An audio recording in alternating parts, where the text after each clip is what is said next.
Salin le salon. Dans les maisons seigneuriales, l'une des pièces les plus importantes en raison de sa fonction était le salon.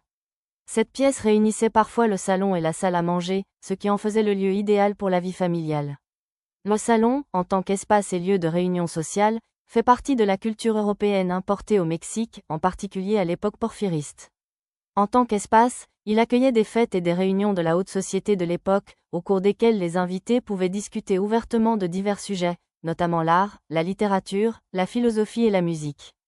Dans certaines pièces plus privées, on discutait également de politique et d'économie. La décoration du salon reflétait le statut social des hôtes.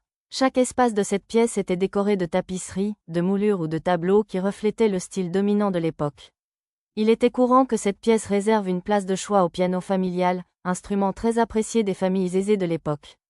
De même, les horloges sur pied ou murales étaient des éléments décoratifs indispensables.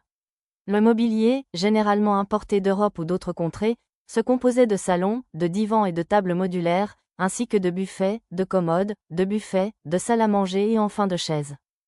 Le salon étant la première pièce que l'on découvrait dans les maisons, il donnait le ton au reste des pièces, reflétait la personnalité de tous ceux qui vivaient dans cette maison et servait de vitrine à la famille, reflétant ses goûts et ses intérêts artistiques, ainsi que ses croyances et ses particularités. La fonction principale du salon a toujours été de favoriser les liens familiaux et la création de souvenirs communs, car c'était l'espace où tous les membres de la famille, des plus petits aux plus grands, se retrouvaient.